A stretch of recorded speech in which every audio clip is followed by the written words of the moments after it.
نحمده ونصلي ونسلم على رسوله الكريم أما بعد أعوذ بالله من الشيطان الرجيم بسم الله الرحمن الرحيم إن الذين كفروا سواء عليهم أأنذرتهم أم لم تنذرهم لا يؤمنون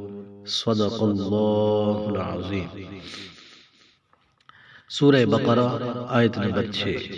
اللہ تعالیٰ ارشاد فرماتا ہے ان الذین کفروا سواء علیہم اانذرتهم ام لم تنذرهم لا یؤمنون۔ بے شک وہ لوگ جن کی قسمت میں کفر ہے ان کے لیے برابر ہے آپ انہیں ڈرائیں یا نہ ڈرائیں، یہ ایمان نہیں لائیں گے۔ ان الذین کفروا سواء علیہم، بے شک وہ لوگ جن کی قسمت میں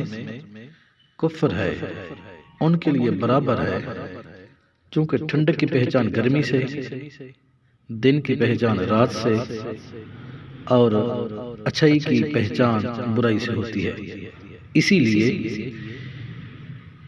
اہل ایمان کے بعد کافروں اور منافقوں کے افعال اور ان کے انجام کا ذکر کیا گیا ہے تاکہ ان کی پہچان بھی واضح ہو جائے اور آدمی کے سامنے تمام راہیں نمایاں ہو جائیں۔ اس آیت کا خلاصہ یہ ہے،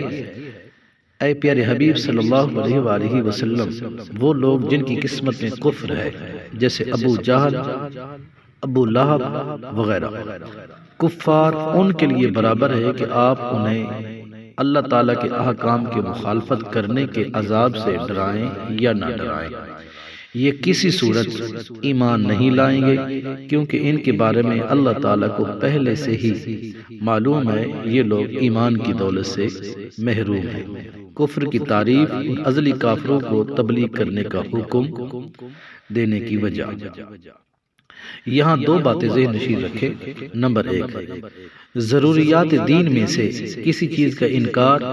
یا تحقیر و استہزاء کرنا کفر ہے، اور ضروریات دین اسلام کے وہ احکام ہیں جن کو ہر خاص و عام جانتے ہیں، جیسے اللہ تعالیٰ کی وحدانیت، انبیاء کرام علیہ السلام کی نبوت، نماز، روزے، حج، جنت، دوزخ، قیامت میں اٹھایا جانا وغیرہ۔ عوام سے مراد وہ مسلمان ہیں جو علماء کے طبقہ میں شمار نہ کیے جاتے ہوں مگر علماء کی صحبت میں بیٹھنے والے ہوں اور علمی مسائل کا ذوق رکھتے ہوں۔ اس سے وہ لوگ مراد نہیں جو دور دراز جنگلوں، پہاڑوں میں رہنے والے ہوں جنہیں صحیح کلمہ پڑھنا بھی نہ آتا ہو، کہ ایسے لوگوں کا ضروریات دین سے ناواقف ہونا اسی دین کی ضروری کو غیر ضروری کو نہ کر دے گا۔ البتہ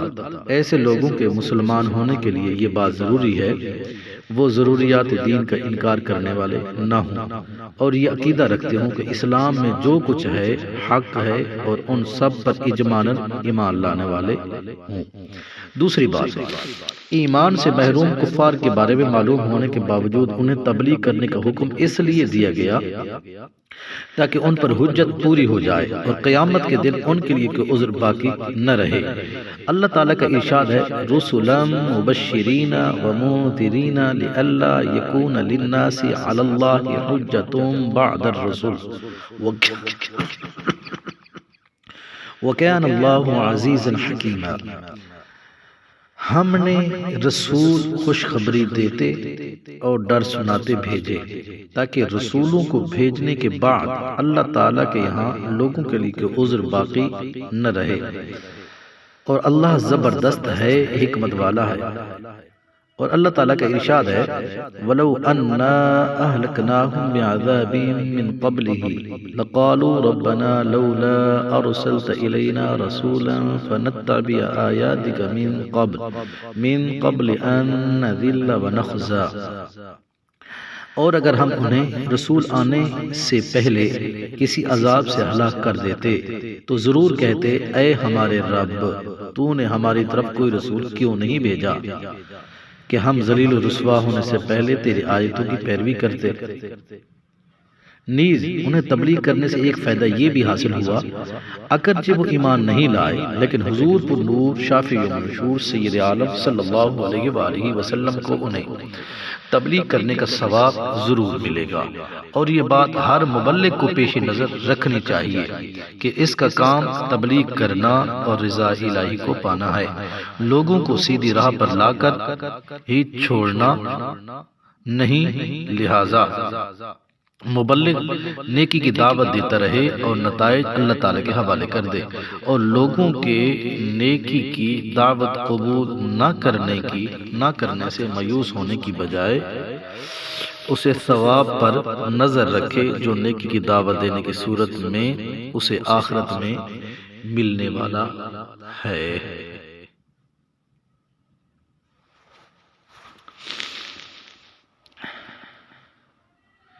قرآن مجید برہان رشید کی سورہ بقرہ آیت نمبر 7، اللہ تعالیٰ ارشاد فرماتا ہے، ختم اللہ علی قلوبہم وعلی سمعہم وعلی ابصارہم غشاوۃ ولہم عذاب عظیم۔ ترجمہ، اللہ نے ان کے دلوں پر اور ان کے کانوں پر مہر لگا دی ہے، اور ان کے آنکھوں پر پردہ پڑا ہوا ہے، اور ان کے لیے بہت بڑا عذاب ہے۔ ختم اللہ نے مہر لگا دی۔ ارشاد فرمایا کہ ان کافروں کا ایمان سے محروم رہنے کا سبب یہ ہے اللہ تعالیٰ نے ان کے دلوں اور کانوں پر مہر لگا دی ہے، جس کی بنا پر یہ حق کو سمجھ سکتے ہیں، نہ حق سن سکتے ہیں اور نہ ہی اس سے نفع اٹھا سکتے ہیں، اور ان کی آنکھوں پر پردہ پڑا ہوا ہے، جس کی وجہ سے یہ اللہ تعالیٰ کی آیات اور اس کی وحدانیت کے دلائل دیکھ نہیں سکتے، اور ان کے لیے آخرت میں بہت بڑا عذاب ہے۔ بعض کافر ایمان سے محروم کیوں رہے؟ یہاں یہ بات یاد رکھیں، جو کافر ایمان سے محروم رہے ان پر ہدایت کی راہیں شروع سے بند نہ تھی، ورنہ تو وہ اس بات کا بہانہ بنا سکتے تھے، بلکہ اصل یہ ہے ان کے کفر و عناد، سرکشی، بے دینی، حق کی مخالفت، انبیاء کرام علیہ السلام سے عداوت کے انجام کے طور پر ان کے دلوں کانوں پر مہر لگی اور ان کے آنکھوں پر پردے پڑ گئے۔ یہ ایسے ہی ہے جیسے کوئی شخص طبیب کی مخالفت کرے اور زہر قاتل کھا لے اور اس کے لیے دوا فائدہ مند نہ رہے، اور طبیب کہہ دے کہ اب یہ تندرست نہیں ہو سکتا، تو حقیقت میں اس حال تک پہنچانے میں اس آدمی کی اپنے کرتوتوں کا ہاتھ ہے، نہ کہ حبیب کے کہنے کا، لہٰذا وہ خود ہی ملامت کا مستحق ہے، طبیب پر کسی قسم کا کوئی اعتراض نہیں کر سکتا۔ وما علینا الا البلاغ المبین۔